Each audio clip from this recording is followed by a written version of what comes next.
you was know? it that was keeping you from committing to the transformation until you went to the jungle? Like, what was happening in your life that kept you from being consistent with the Yeah. lifestyle? I think it was the pandemic hit, and I had just left my job and I didn't know what I was going to do. And I thought I wanted to do all these online things and like be like an influencer and stuff like that. And I didn't believe that this made sense on my path. And On your I path with the wanted, business or on your path with just in eating general, foods? just Okay. I didn't feel like that aligns with my Okay. path, right? Hmm. And so just on what I felt like I wanted my life to be, right? And I wanted to, I was really still, I transitioned from, I was eating better, but then I got addicted to vegan junk foods when I went back to San Diego. And I ate a lot of that and was sharing a lot of that and creating a lot of content around that. And but what happened on the inside was I was actually really depressed on the inside, and I was really suffering because I wasn't I was working like part-time stuff, and that was fine.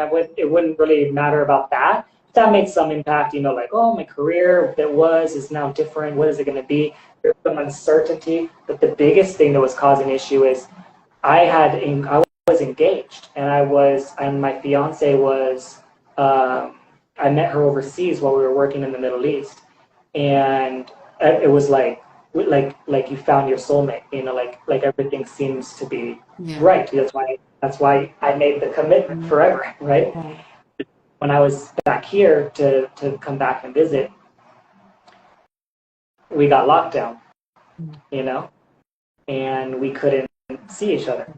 And that caused a lot of issues because when we're together, everything's fine. I don't think people are designed to be apart. If you're in a relationship, we're not designed to be apart. That wouldn't exist in back before any technology. You couldn't even have a relationship if it wasn't even possible. So it's definitely not natural to be apart, right? And then the uncertainty. How is this going to end? What's going to happen? Are we going to see each other again? And if so, when? Mhm. Right? That caused massive depression, Mhm. right? And like caused a lot of issues there in my mindset. So I was not taking care of myself, but I was like, Did you have flares? huh? Did you have any flares from your autoimmune during that time? Yeah, for sure. Hmm. Yeah, and like I was like, that's what I'm saying is like you could be eating vegan junk food, but that's not likely to help or reverse an autoimmune disease. You may be able to overcome some things, but maybe It's not that. emotional. The root of every illness is emotional. The foods you Yeah, eat play a factor, yeah, but it's not all physical. It's really the root of why, yeah, what pain are you, not addressing? yeah, So that's why I was wondering how that affected you with your autoimmune during that time. Yeah. yeah. The environment wasn't good that I was in, and then so when October hit in 2020, we could fly, and by that time we were not good, and my partner was like kind of like Right. broken up. But Yeah. I still stuck to the plan Mhm. because like my mindset on that was like, even though I was hurting and I was maybe not so good to her at that time because I wasn't in a good place, my mindset was still always, and we talked like, this has nothing to do with us. This is gonna end. Right. Like this is a little like speed bump. Like this will be over. Like whatever's happening now in the world is impacting us, but it doesn't have anything to do with us. Mhm. Um, and so that was always my mindset. So I thought, like, when this ends, like, we'll just be fine. Like, we'll just get back together and be fine. Like, we made a commitment. Like, my mindset wasn't like, Mhm. oh, like, this, because I knew all the things about it too, like the deeper stuff. So I thought, like, this is just fake nonsense. Like, it'll be over Mhm. and we'll get back to, like, like, if you commit Mhm. to, like, your life with someone, like, a marriage like that, like, that's not Yeah. a few months, is nothing. Like, Right. to me, but like was already moving on. Like whatever her mindset, maybe she had an internal Mhm. clock. Maybe she thought I need to get married and I had kids and Or maybe I don't have time for this. it just wasn't meant to be in general. It wasn't meant to Yeah. be, right? But either way, Yeah. that's what happened. So in October, the plan was to go to Belize because we decided to go there and live there, and that's why I have a home there, and we built a home there, Mhm. and that's was continuing that plan. So I went there, right? But I also, so she didn't go, and she stayed, and like got remarried, or married to someone else. And then I decided to focus on healing, right? And that was literally a like healing place. It was a retreat, basically for healing. Wow. So like, right? And so I healed, right, and learned a lot of things there. But then that's also when I was able to have no pain. Mm-hmm. Not when I decided. I mean, it actually took, even though it was there for a year, and it happened within 30 days, right? Right? But I was there for a year. It still took me like 2 years to even share with people. So Yeah. some people don't really Yeah. realize, oh, so you're sharing this. That's a choice. You don't have a choice. Someone could overcome alcoholism, and that's amazing. They don't have to share. Mm-mm. They don't. They could choose to or not, right? Yeah. So it was a choice, but it wasn't easy. It was all the things, vulnerable, and whatever, all the negative, the mindset about a man and what a man's supposed to be, and like masculinity, and that you're seen as weak, and vulnerability, and like all these Yeah. things, all the societal things.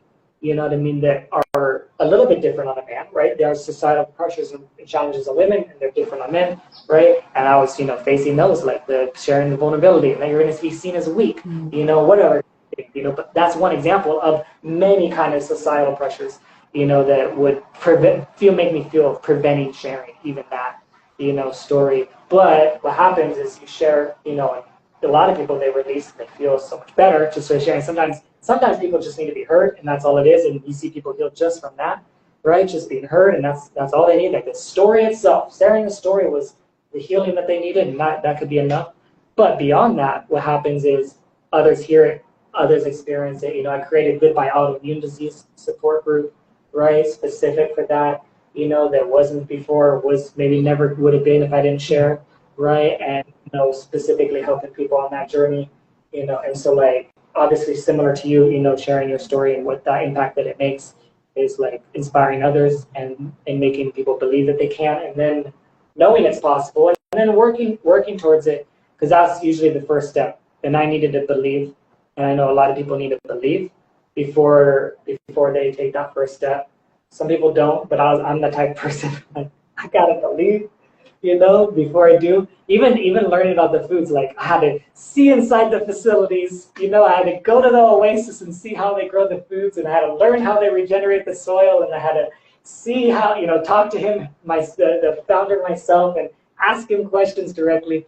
And like part of me needed to see that to like believe, like is definitely a part. Or even like I didn't believe like that, let's say astaxanthin could help someone with the sun or sunburns or anything like that. But when I was in Belize and I saw it in person, like firsthand, like literally comparing one person taking it, another person not taking it, seeing someone burn like a lobster multiple times and someone not burning at all, just like, because just had to see it, to be like, okay, I believe, Mm. that could definitely protect you from the sun versus like just some, how it is, like a random claim or any claim. But like, yeah. So anyways, Yeah. No, I first of all, I commend you for allowing yourself to take the time you needed for yourself, right? To heal, to just reflect, because it's not easy going through a heartbreak, and then even like, as a man to experience that, and then to be vulnerable and share. I'm so proud of you. I hope you're proud of yourself. I know it was a while ago, but that was a big moment in your life that was necessary for you to experience to heal. And I know that this journey of life, there's other things that come, and those experiences now you have under your belt that you can remember and use to your advantage, so that when you do go through something that's really emotional, taxing on you, you know how to bounce back. You have the tools, right? And now you have the ultimate tool, which is that self care, that nourishment, and just being mindful of like, yeah, when I'm drinking, like I really practice this, and I share this a lot with my clients too, is like when I'm drinking the power shake, like I'm really connected to how this is keeping me grounded in whatever aspect of my life that I'm expanding in, right? Whether it's with work or whether it's with relationships, um, family, everything. And so you know, when you connect to it in that way, you remember that it's a tool for you on this journey of life. So I just wanted to, yeah, just recognize you and honor you for that and sharing it. And hi, Kaylin. And being a voice for other men on this, you know, on their path too. Yeah, the biggest thing I could just add to wrap this up that I learned from that relationship that helps me for any future relationships, because that's a good thing to learn for anyone, any relationships you have, or like a romantic one or any kind of relationship that you have or whatever, right? Is, but let's say romantic as an example for anyone in romantic relationships, whether it ends, you know, maybe not how you expect or whatever.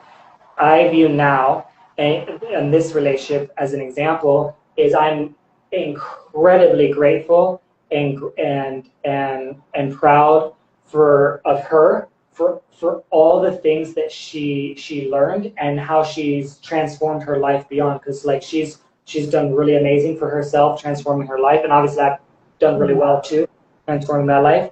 And so I'm so grateful of everything that I taught her, that she learned and took, and also everything that she taught me and learned, and I learned from her, and everything that I grew from her as well, because she was from the Philippines, and we met while we were working in the Middle East. In the Middle East, we both were working overseas, and the culture is totally different. So I learned so much about Eastern culture, you know, about family, about religion. Like she was Muslim, so much about that religion.